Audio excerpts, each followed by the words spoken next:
기도하겠습니다.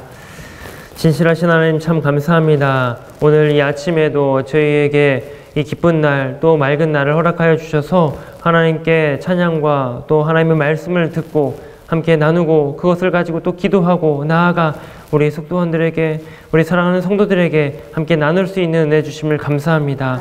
오늘 우리가 함께 마음을 모아서 주의 말씀 앞에 집중하며 또 그 말씀을 경청할 때에 하나님 깨닫게 하시고 또 우리의 마음과 우리 심령이 변화되어 우리의 삶으로 먼저 연결되게 하여 주시고 나아가 우리 속회와 또 우리 선교구와 우리 교구와 지구까지도 하나님의 놀랍고 크신 은혜가 계속해서 일어나도록 역사하여 주시고 나아가 구원의 놀라운 소식들이 우리 주변으로 많은 지인들에게로 연결되어 많은 사람들이 하나님께로 돌아오는 역사가 그리하여 하나님의 나라가 확장되는 역사가 있게 하여 주시옵소서.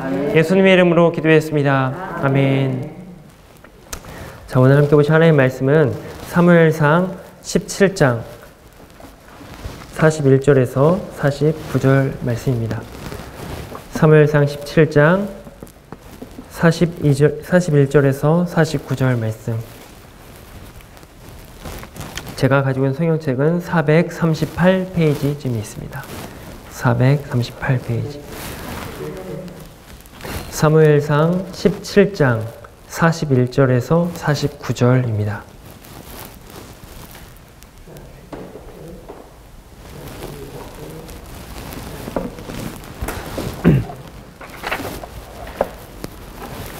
자, 다 찾으셨으면 우리 한 절씩 번갈아가며 읽고 우리 마지막 절 같이 읽겠습니다.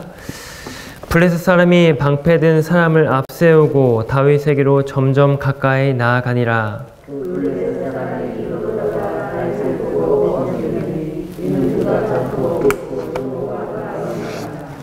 블레셋 사람이 다윗에게 이르되 내가 나를 개로 여기고 막대기를 가지고 내게 나왔느냐 하고 그의 신들의 이름으로 다윗을 저주하고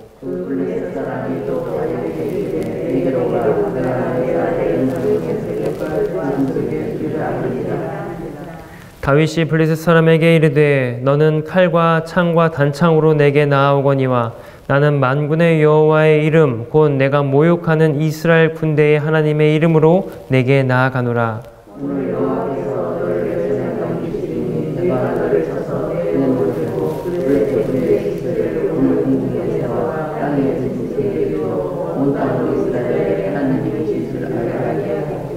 또 여호와의 구원하심이 칼과 창에 있지 아니함을 이 무리에게 알게 하리라.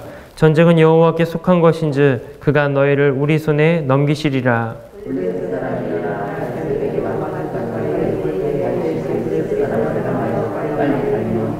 손을 같이 읽습니다. 손을 주머니에 넣어 돌을 가지고 물매로 던져 블레셋 사람의 이마를 치매 돌이 그의 이마에 박히니 땅에 엎드려지니라. 아멘. 자, 여러분 다윗 하면 가장 먼저 떠오르는 이야기가 다윗과 골리앗 이야기일 것입니다. 그리고 우리 어린이들에게도 물어보면 성경의 이야기 속에서 가장 생각이 많이 나는 이야기하면 다윗과 골리앗 이야기를 꼽게 됩니다. 뭐 기독교에 대해서 또 신앙에 대해서 교회에 대해서 잘 모르는 분들도 다윗과 골리앗 얘기를 하면 다 잘 알아요. 어떤 이야기인지 어떤 스토리인지. 그만큼 다윗과 골리앗 이야기는 우리의 흥미를 끄는 재미있고 또 통쾌함이 있고 또 거기에 이제 어떤 동화적인 요소가 있습니다. 그런데 성경의 이야기는 단순히 그런 재미나 흥미를 넘어서서 우리 삶 속에 또 우리가 처해 있는 어떠한 문제들에 대한 답을 우리에게 주고 있고요. 더 나아가서 우리 삶의 중요한 원리를 오늘 이 다윗과 골리앗의 이야기가 우리에게 그것을 제공을 해줍니다.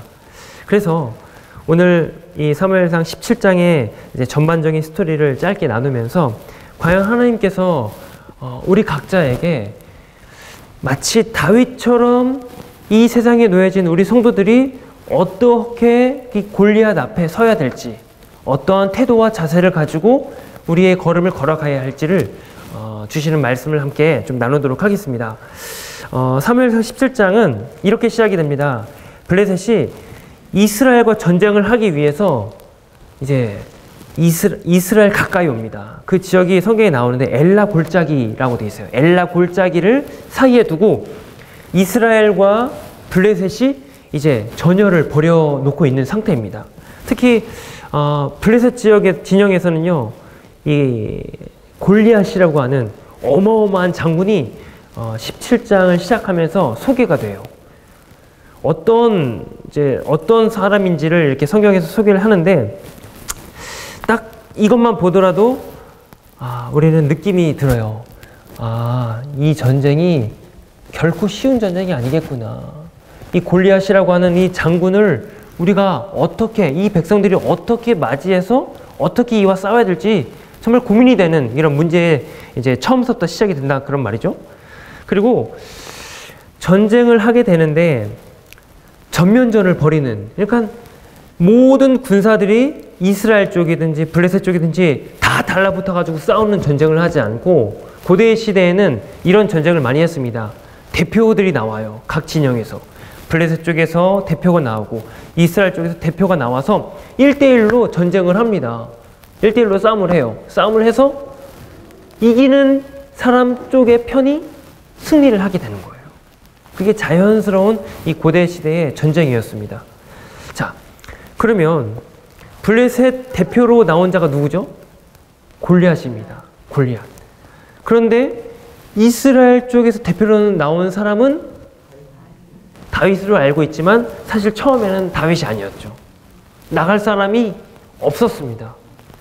어떻게 저 어마어마한 골리앗이라는 장수와 누가 싸울 수 있냐? 심지어 사울 왕마저도 막 발을 동동 구르고 있었어요. 누가 싸우지? 누가 싸우지? 자, 그러면서 성경에 보니까 골리앗에 대해서 이렇게 소개를 합니다. 제가 잠깐 좀 찾아보니까 골리앗의 키가 6규빗 한 뼘이래요. 이 규빗이라고 하는 말은 이제 통상적으로 이 손가락 끝에서부터 팔꿈치 끝까지 이를 가리켜서 규빗이라고 하는데, 6규빗 한 뼘이면은 대략 210cm, 2.1m 되는, 키가 굉장히 크죠. 오늘날에 이제 저 미국 이제 NBA 가면은 그런 키 큰 농구 선수들 있잖아요. 아마 그쯤 되지 않았을까 싶어요. 거기다가 이 골리앗이 사용하는 무기를 봤더니 창이에요, 창. 근데 창이 아니라 창날의 무게만, 철 600세겔이래요. 600세겔이면은 약 11kg 정도 됩니다. 창날의 무게만 11kg예요. 그러면은 그 창의 손잡이까지, 나무까지 이제 무게를 치면 더 많이 나가겠다는 거죠. 그런 무기를 그냥 마음껏 자유자재로 이제 휘두르면서 전쟁을 하는데 어느 누가 감히 그 앞에 나설 사람이 없는 거겠죠. 자, 그런 골리앗의 모습 앞에 이스라엘 백성들은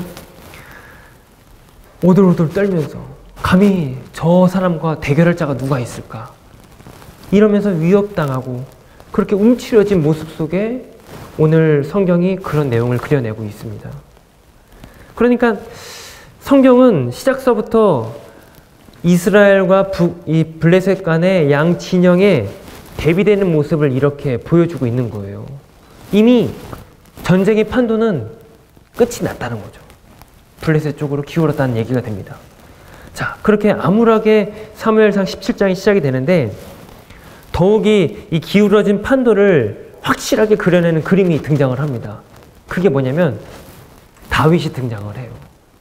우리가 알고 있는 다윗은 멋지고 늠름한 왕의 모습이 아닙니다. 이때 당시만 해도 다윗은요, 소년이었어요.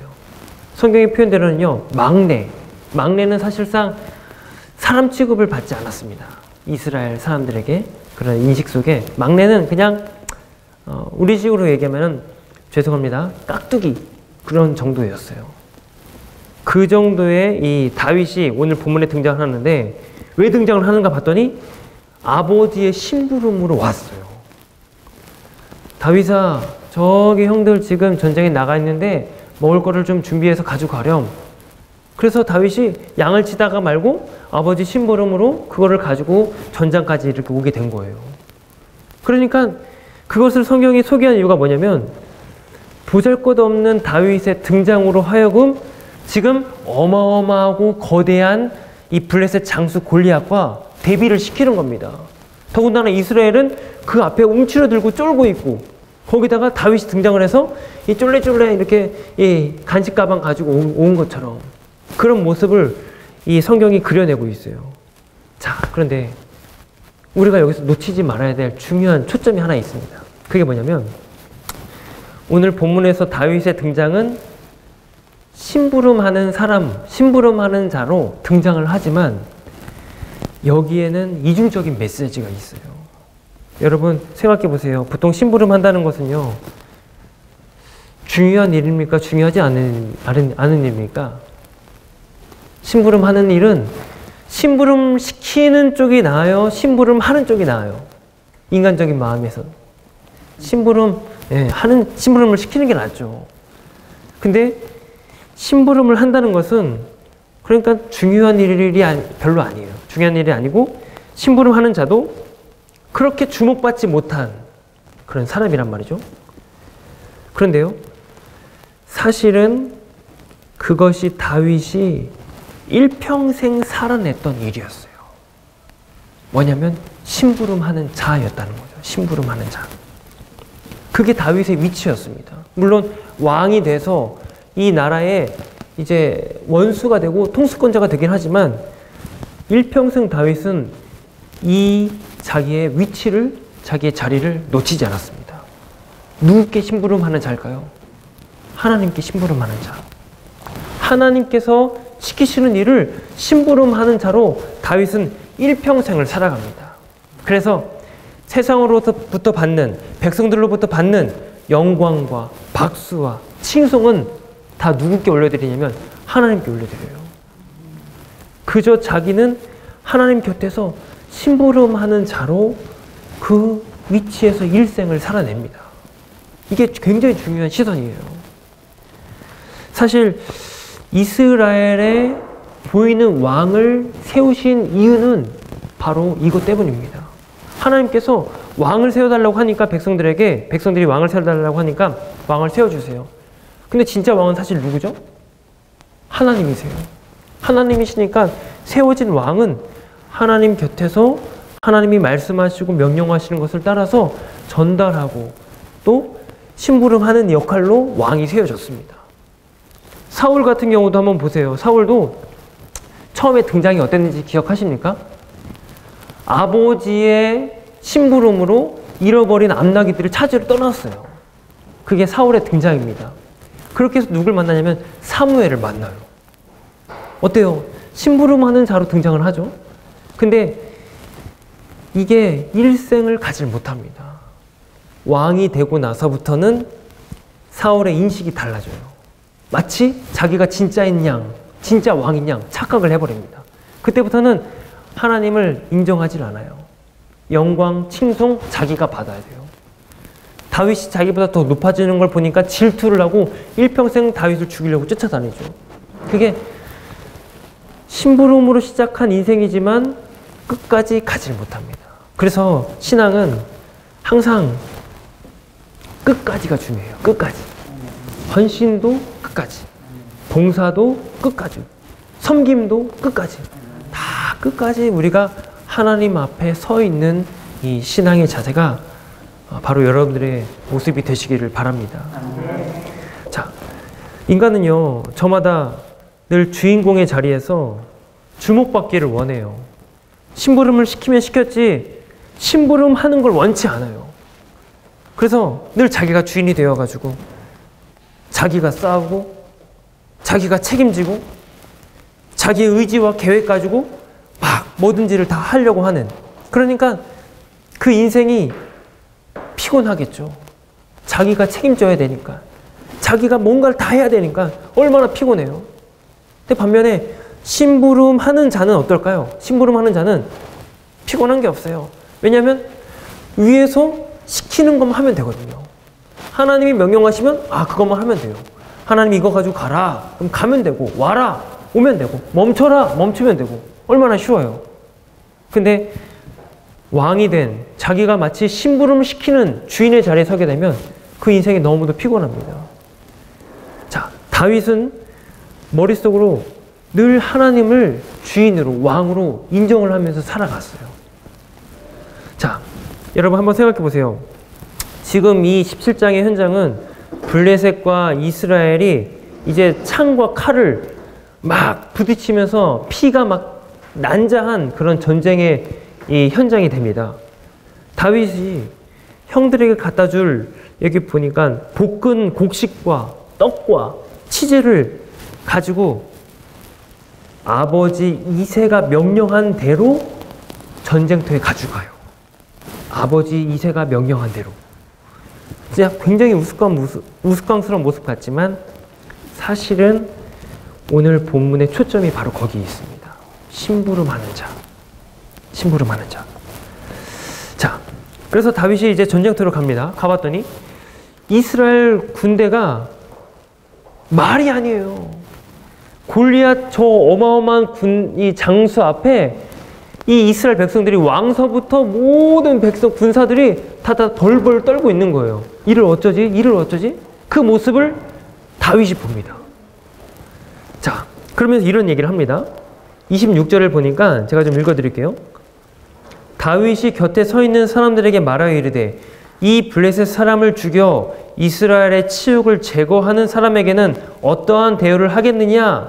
이 할례받지 않은 블레셋 사람이 누구이기에 살아계시는 하나님의 군대를 모욕하겠느냐? 이런 얘기를 합니다. 엄청난 고백이죠. 할례받지 않는 블레셋 사람이 누구기에 살아계신 하나님의 군대를 모욕하냐? 이런 얘기를 해요. 근데 이 이야기를 뒤에 가서 골리앗 앞에서 똑같이 얘기를 합니다. 네가 감히 여호와의 군대, 하나님의 군대를 무시하냐? 내가 여호와의 이름으로 너에게 나아간다. 그런 얘기를 합니다. 그러니까 다윗은 이 전쟁을 마치 주인이 되어가지고 자기 힘과 자기의 무기와 우리의 어떤 크기나 규모로 싸우는 싸움이 아니라 이 싸움을 누구의 싸움으로 인정했냐면 하나님의 싸움, 주인의 싸움, 왕의 싸움으로 인정을 했습니다. 그렇기 때문에 자기가 사실 할 게 없어요. 자기는 단순히 이제 하나님의 주인의 심부름꾼으로서 주인과 같은 마음을 가져요. 아니 감히 저 등치만 컸지 저 골리앗이라는 사람은 어찌된 인간인지 우리 하나님을 무시해? 우리 하나님의 이 군사들을 무시해? 이렇게 되는 거예요. 자기가 싸우려는 게 아니라 하나님 쪽에서 하나님의 주권과 시각에서 이 전쟁을 그렇게 이해를 하기 시작을 합니다. 자, 이것이 바로 우리 성도님들의 현실이 되어야 돼요. 우리의 현실은 결코 눈앞에 보이는 상황이 아닙니다.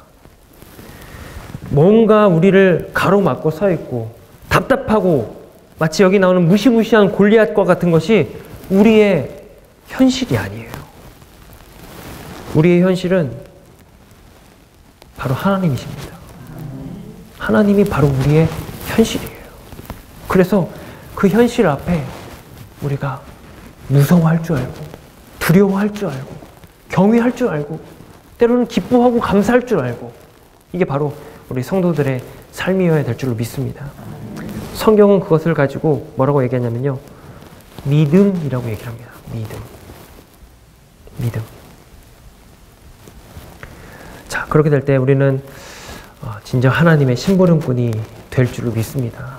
우리 여러분들이 그런 하나님의 심부름꾼이 다 되시길 바라요. 세상의 모든 방법들을 다 총동원해가지고 어떻게 해서든지 내가 이겨보려고 막 애쓰지 마시고 몸부림치지 마시고 그러면 그럴수록 우리는 시간만 낭비하게 돼 있어요. 그 헛된 수고만 우리는 할 뿐입니다. 하나님의 주인 되심을 인정하면서 하나님이 우리의 현실임을 인정하면서 우리는 고백하는 거예요. 하나님이 해주십시오. 하나님이 일하십시오. 하나님이 싸워주십시오. 이러한 믿음을 여러분들이 소유하시길 바랍니다. 자, 다윗이 이런 얘기를 합니다. 그러자 그 이야기를 전해들은 사울 왕이 다윗을 불러요. 와보라고. 그리고는 이제 아마도 나름대로 뭔가 도움을 주려고 했던 것 같아요. 딱 보아하니 아직도 나이도 어리고 이제 막 아직 군사도 아닌 것 같은 이 다윗이 와가지고 막 저 블레셋을 향해서 골리앗을 향해서 소리를 질러대니까 이제 왕이 볼 때는 한편으로는 대견하기도 하고 한편으로는 좀 어이없기도 했을 겁니다. 그래도 자기가 왕이니까 뭔가를 해야 될 것 같아서 자기 갑옷을 벗어줍니다. 자기 군복을 벗어주면서 입혀주고 또 보니까 투구, 노투구까지 씌워줘요. 칼까지, 자기 칼까지 이 다윗에게 채워줍니다. 근데 사실 다윗은 이런 이 군복을 입어본 적이 없어요.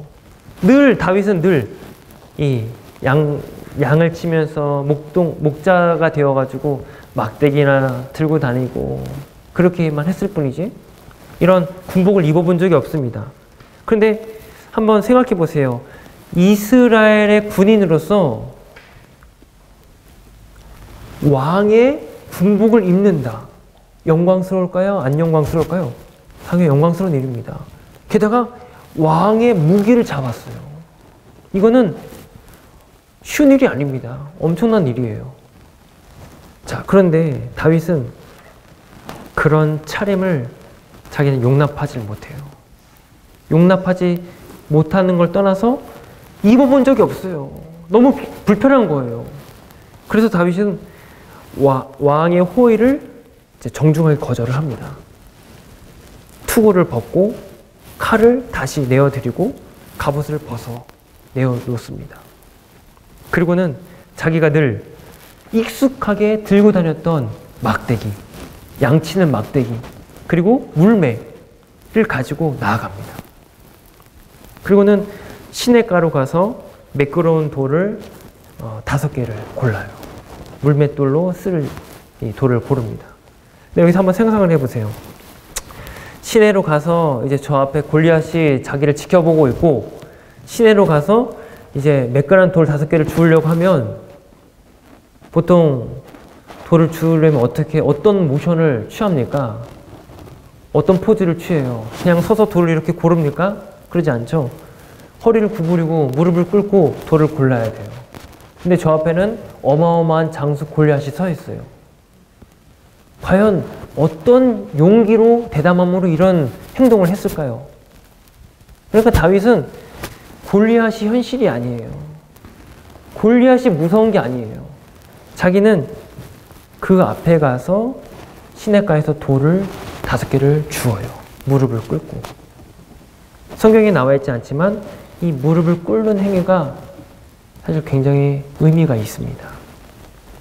지금 이 상황은 골리앗이 언제 달려올지 모르는 일촉즉발의 상황입니다. 이런 상황에서 무릎을 꿇는다는 건 상상할 수가 없어요. 전쟁터에서.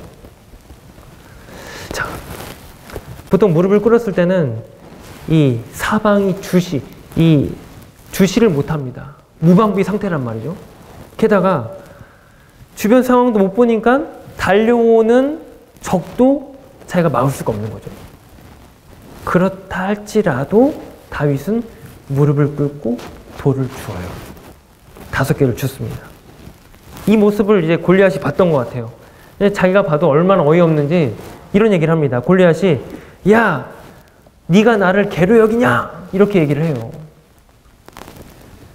어쩌면 우리에게도 어떤 큰 시험이나 큰 일을 앞두고 종종 이러한 시도가 우리 주변에서부터 있을 수가 있습니다.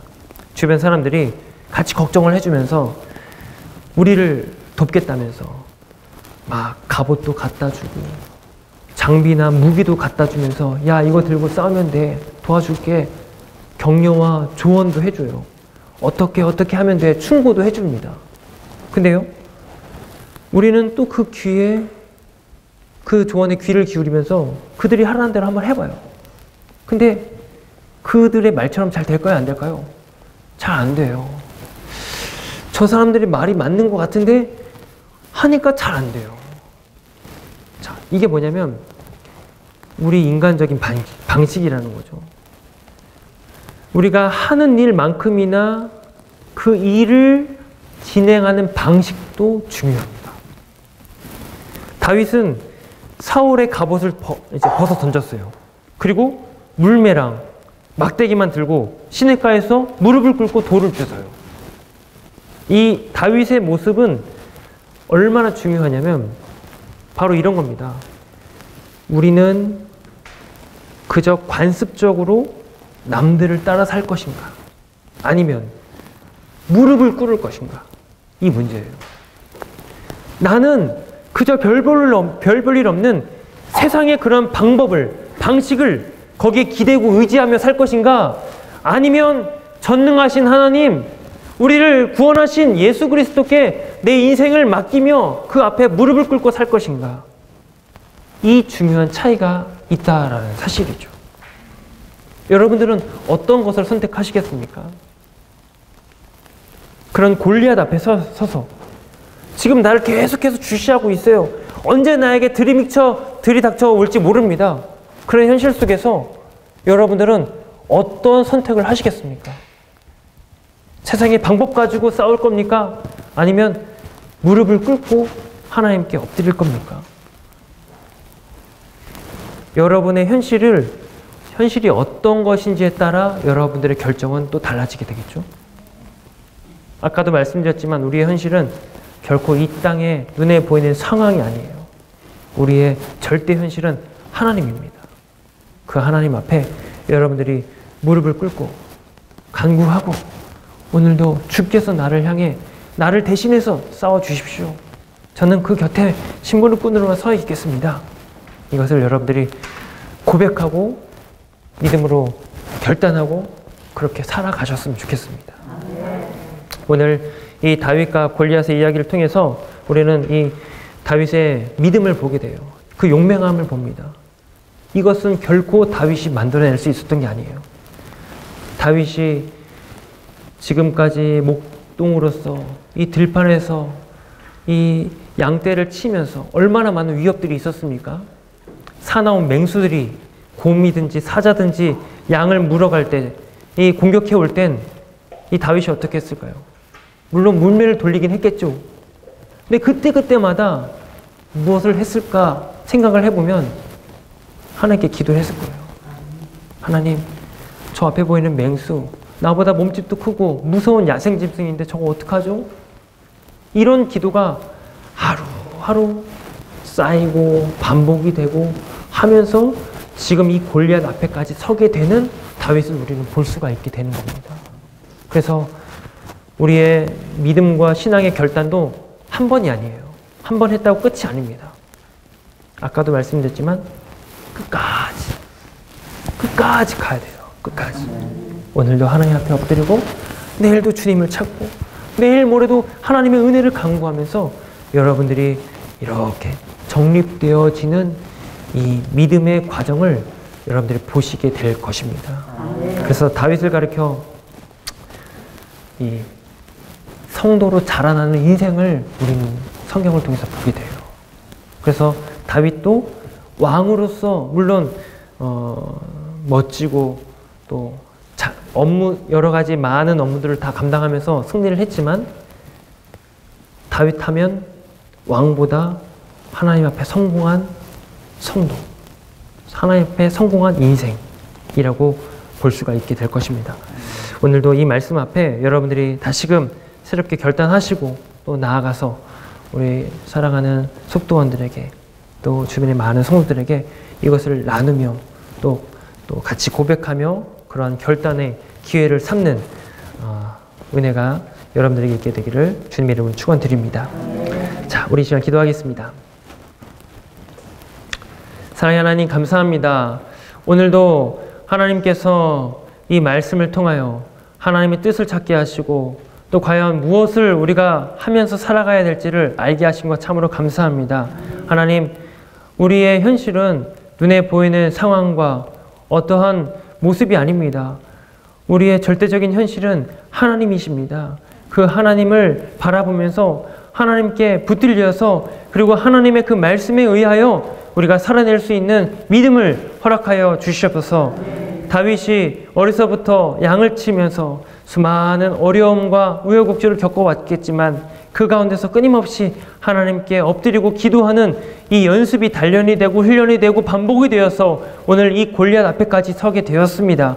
이 골리앗조차도 어떠한 무서운 현실과 상황이 아니라 그저 매일 만나던 이런 사나운 야생짐승에 불과한 것처럼 인식을 했습니다.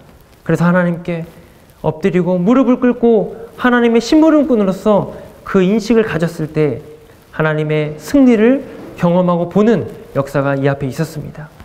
오늘 이 말씀 앞에 서는 우리들도 그 하나님을 현실로 인정하고 하나님의 말씀 앞에 우리가 순종할 줄 아는 온전한 심부름꾼으로 일평생을 살아가게 인도하여 주옵소서.